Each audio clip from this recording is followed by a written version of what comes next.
All right, let me start the stream, and I will give you a cue.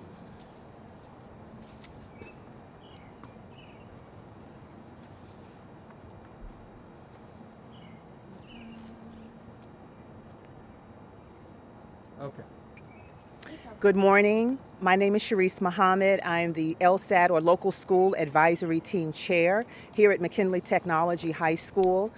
We just completed our walkthrough, and we're so elated that Chancellor Farabee and Randy Weingarten from the American Federation of Teachers was able to join us, and our new president of the Washington Teachers Union, Jacqueline Lyons. We just completed the walkthrough, the facilities readiness walkthrough, and it's a result of a series of conversations that I had with our former WTU president, may she rest in peace, Liz Davis, and also Dr. Terrence Ingwa. We discussed, and I shared with them my impression, the impressive work of the staff and the faculty, Dr. Jones, our AP principals, Dr. Kimbria Jackson and AP Melody West, have done a phenomenal job in tandem with our facilities director, Ms. Andre White.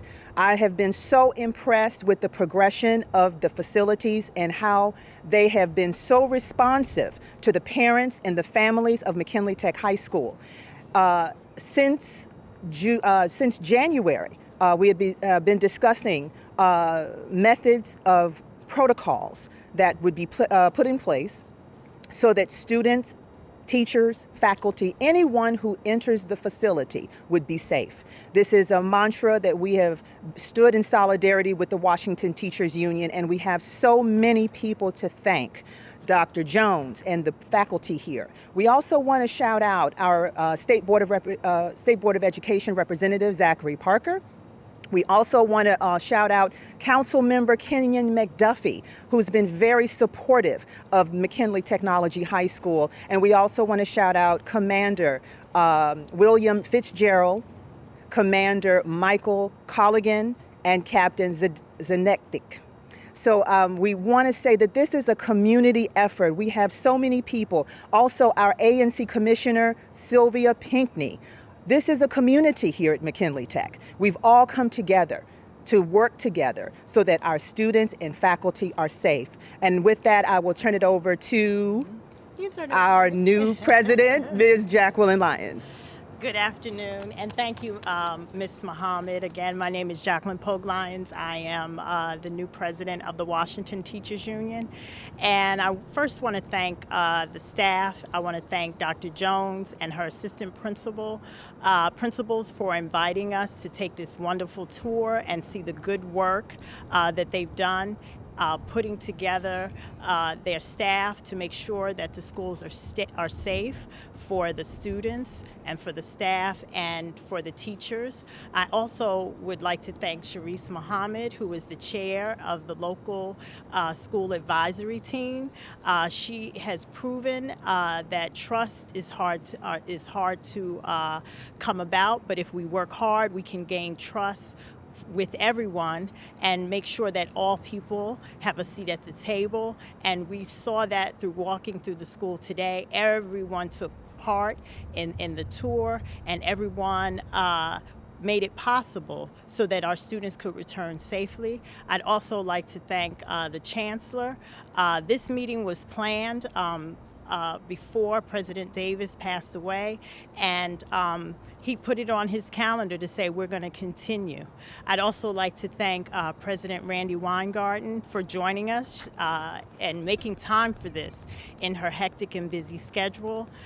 She has been a strong leader for both our city and for the nation in helping us try to figure out how to get through this unprecedented time in our history. I also want to just highlight some of the things that we saw in school. We noticed that each classroom has a filter, and we even learned that it has UV lights to help 24 hours keep the rooms clean. Each desk, children have their own separate PPE containers so that they don't have to move around if they need tissues, if they need hand sanitizer. We were taken to the isolation rooms, and we also learned what happens if a student comes to school and they not feeling quite well. What is the process to make sure whether or not they have COVID? How do we get in contact with the parents? And once, unfortunately, if the child is ill, how do we contact trace to make sure that the whole school stays safe? I also want to thank the teachers who worked hard and fought to make sure that our schools were safe. They also had to pivot quickly to learn how to use advanced technology in order to teach online. And none of this would have been possible, as I said before, if we all didn't sit down and make sure that everybody had a seat at the table. I hope that we continue with this as we move into opening schools in the fall. And I think that this school serves as a model, and I hope that we get the word out that this can happen all over the city, especially as we think about our underserved communities. We also want to let everyone know that this takes funding, and we want to make sure that the budget and reflects that, and that there are resources and funding that comes directly into the schools so that we can ensure that we can protect our children, make sure they're safe, make sure the staff and children are safe, but also we can fight the ravages that this pandemic has brought on to our communities and to our students. So thank you again, McKinley, for inviting us in. Brandon. Good morning, Louis Fairby, Chancellor for the District of Columbia Public Schools. Excited to be here today because this represents a strong process of excellence and service, but also our commitment. DCPS, under the leadership of Mayor Bowser, has made tremendous investments in our facilities and a layered approach to ensure that we have contact tracing, we have asymptomatic and symptomatic testing, we have the help units in the classroom and the spaces that President Pogline mentioned. So there's so much we have here, and we know that there's not one mitigating strategy that will ultimately protect all of our students and staff, but it's a layered approach of many strategies that we're extremely proud of. So I know President Pogline said that, this is a model. I'm bullish to say that this is a model that should be replicated across the nation. We believe that we are a leader in ensuring that we have everything in place for our students and staff to be comfortable and ultimately feel safe when they're in our buildings. It also represents a strong process of collaboration. We mentioned today the importance of the local school advisory team that's been raised up. That's a partnership between our school staff and the community and parents and guardians to interact and to discuss and oftentimes grapple with the needs and the resources needed here at the building to continue on the path that we're on. So we're excited that we have parent, guardians, and staff working together with administration to be responsive to the needs of our school buildings and our families. And when we envision this process, we want it to be just this. We wanted families and community members the ability to walk through our buildings, to have these readiness tours to ensure that we're transparent and people can see the great work that has happened across our district. And I can't say enough about our staff members, the principal here, the administrative team here, the DSL. And I want to be clear, the DSL is an operations person that we have in our building that has worked a lot to ensure that we have PPE, that we have sanitizer stations, that we have water stations. All of that is representative of the great work happening here and across the district. So grateful of the service of our employees and then our families and our students. We're grateful as well for their support and collaboration. I'm excited that we got students here today in our building. So it's my pleasure at this time to turn it over to President Reingart. Thank you. Thank you. So this is my fourth school visit in the last couple of weeks. You need to keep your mask on, President. Say it again. You need to keep your mask on. You take it off so we can hear you. Let me see if I can shout.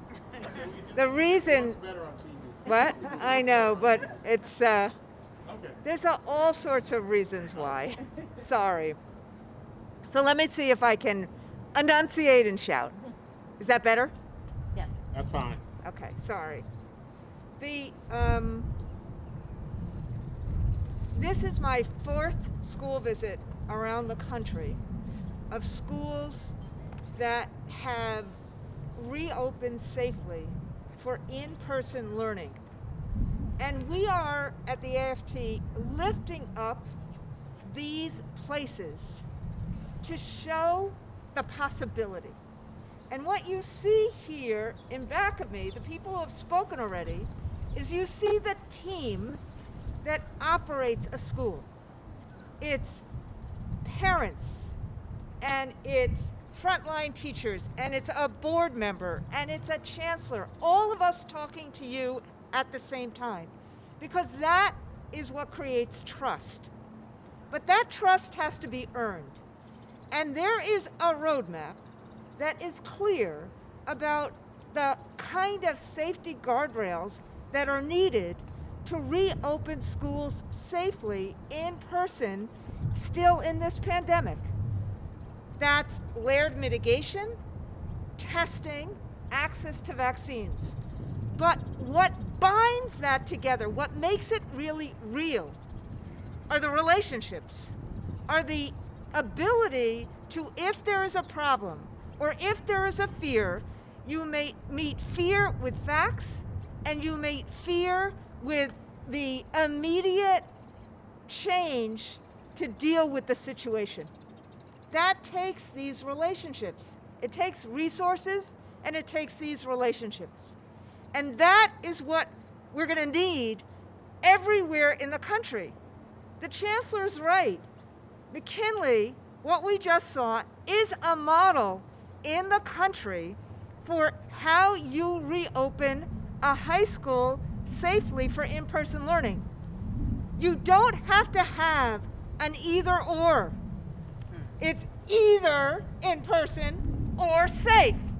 What this school visit shows is that with the resources and the relationships, we can do what every educator wants to do and every family needs to have, which is school as a place, not just school as a thought.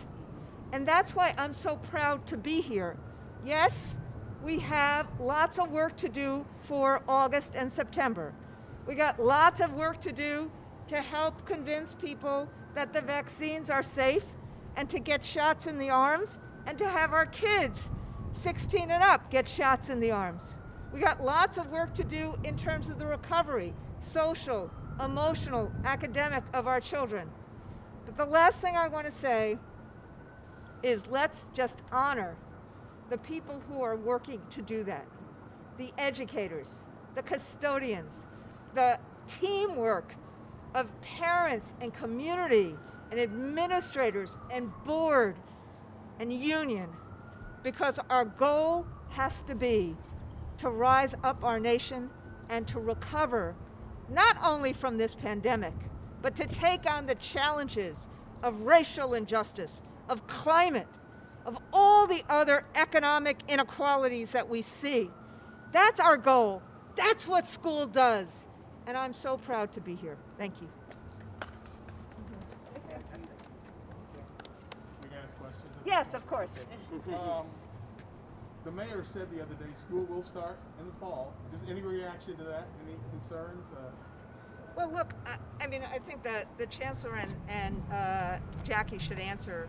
But at the end of the day, given what we know right now, we want school to reopen everywhere this fall in person for the parents who want to send their kids to in-person learning.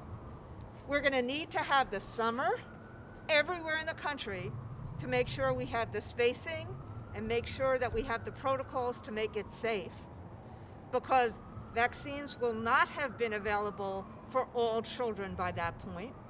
But this is what we are planning everywhere in the country. The specifics and the logistics will have to be worked out. The specifics and the logistics here are for the number of kids who are here right now. But that's our position around the country. I'd like to echo what Randy said. The devil Can you is. stand in I'm front sorry. of the microphone? The- If you're not adverse to taking Okay. out, yeah, it looks better on television. I'd like I to know. add that the devil is in the details. There were so many details that had to go into place to get us where we are here today. And so we know if we want to fully come back in the fall, there's lots of details that we have to start working on right now. As I've said before, this pandemic has ravaged many of our underserved communities. And so we have to think seriously about how we're going to safely ensure that they come back.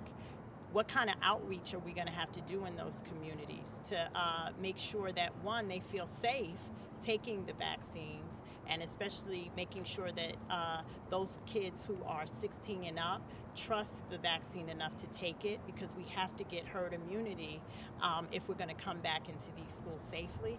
We also, as I've said before, this pandemic has ravaged us academically. So the funds that are available, federal funds that are available, we have to see those funds go directly into the schools, and we have to make sure that we operate our schools at the level we were operating on and more before the pandemic. Thank you. President Weingart just said though that I guess it's up to parents. The mayor said basically it's not up to parents unless you got a good reason. Then the kids are expected to be in school. Right. So I don't want to wade in. I represent, I don't know, about 3,000 districts. And each of the districts are doing this differently for the next school year. I think that there are some districts who are saying to parents, you have an option for remote. Personally, I believe in in-person learning. I think remote is, not a substitute for it. But there are some districts that are doing that, and there are some districts that are just saying, no, it's just all in person. And ultimately, I think that there's going to be, both in Washington, D.C., as well as everywhere else in the country, as we know how many kids get vaccinated, as we know what's happening with the variants, you're going to see changes about whether or not there's remote.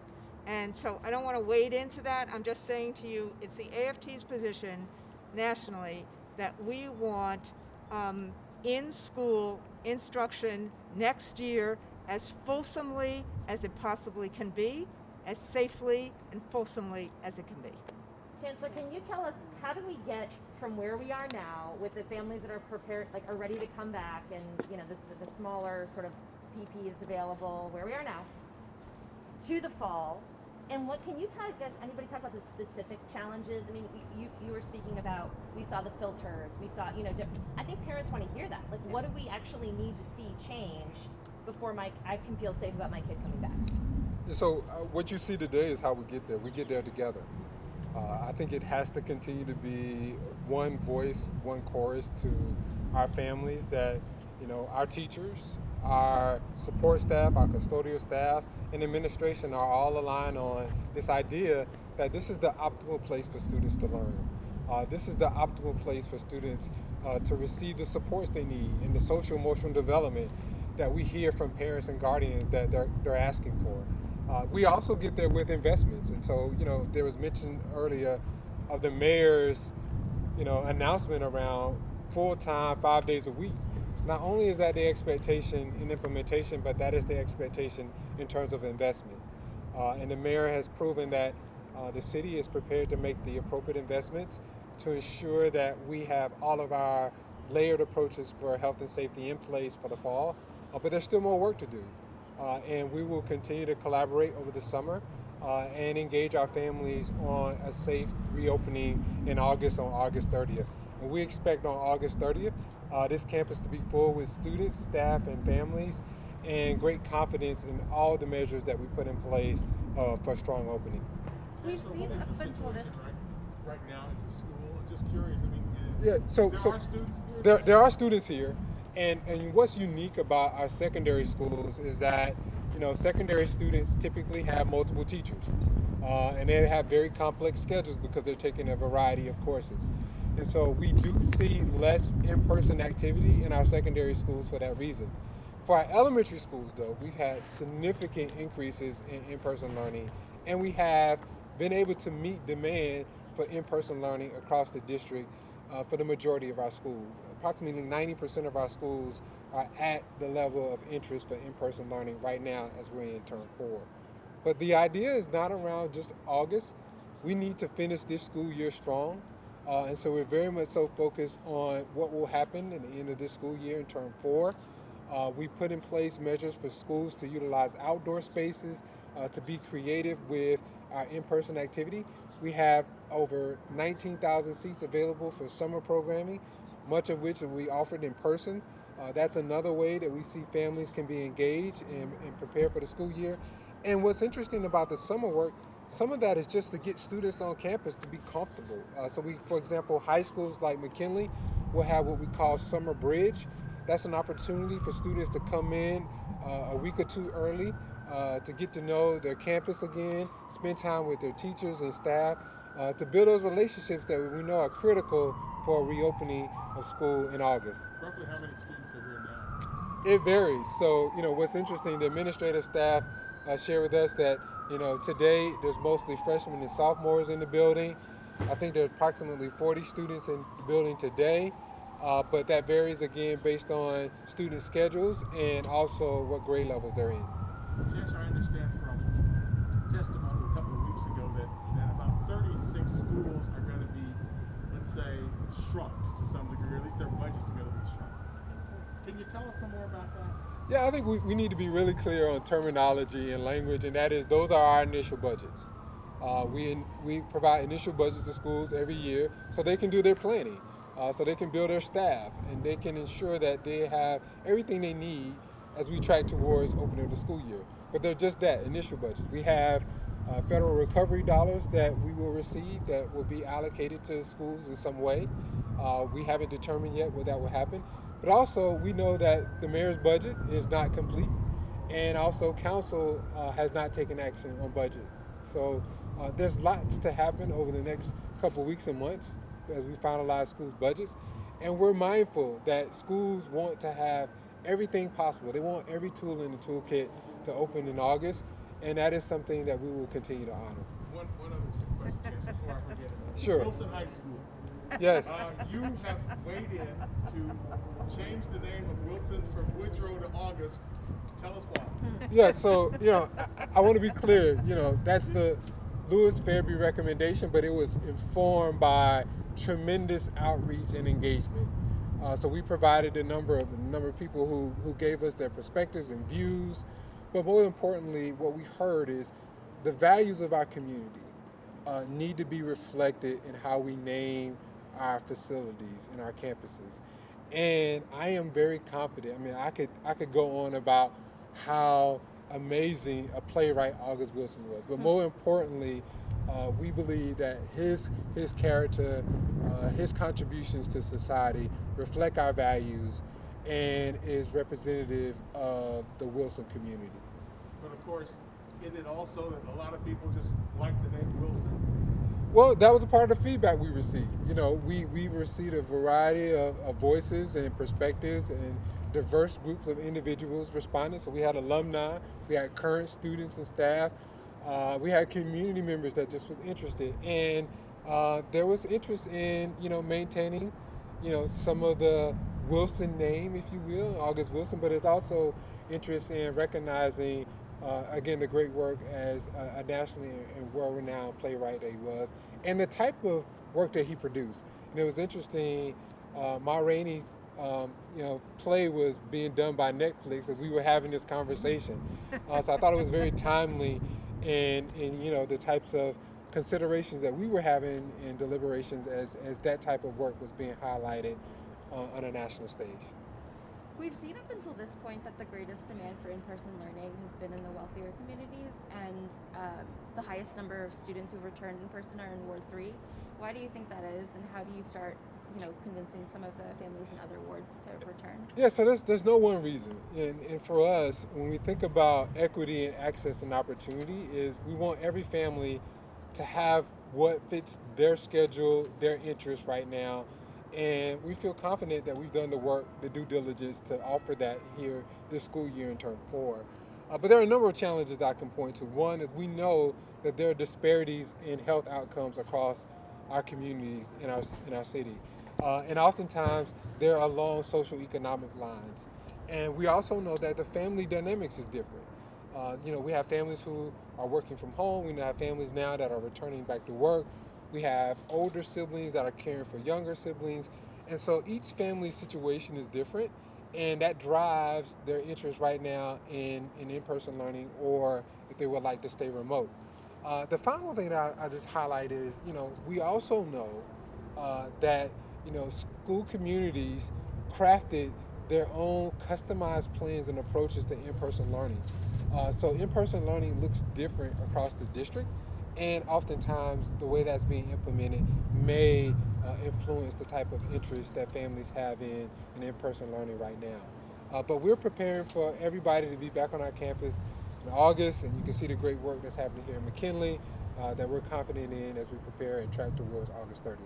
And for President Lyons, do you think that families should have a virtual option if they want in the fall? I think we have to be open to meeting the needs of all families, just like before the pandemic. Schools always have to be prepared for making accommodations based on health needs. We have to be open to the fact that in certain communities, they really have been ravaged by this pandemic. And so we have to give them the support that they need so that, and so that they feel comfortable and safe in coming back into the schools. And that takes time, and that's something that we should start building right now by all working together. And McKinley has helped to show that they constantly work with parents to make sure that they feel safe. They were open to working with teachers who had also had some apprehensions about returning back into the schools, because they also have families that they have to go back to, and they want to make sure that not only their students are safe, but also their families are safe. So it's ongoing work that we have to be prepared to do, and I've said it before, we just have to make sure that everyone is at the table, especially when we're talking about underserved communities. And I know the former president, President Davis, that's what she championed, is equity for all. And we know that it's going to take a little more work to ensure, because right now you're correct. Most of the students who have returned are from the more affluent neighborhoods. But with working together, with all the things that I just mentioned, we can ensure that everyone comes back in August, while at the same time accommodating needs, which is what schools always do. And I mean, it sounds like things are going well at McKinley. Do you know if this is the experience of most schools or all schools across the district? Well, let's say this. I know it's a work in progress, and I know that that's our ultimate goal, is to make sure that everyone works together to get us back into the school safely, and to target what this pandemic has done to our students academically, socially, and emotionally. So, and that's why we came here today, so that we can get the word out that it works here. And this is a very diverse community. So if it works here, it can work across the city and across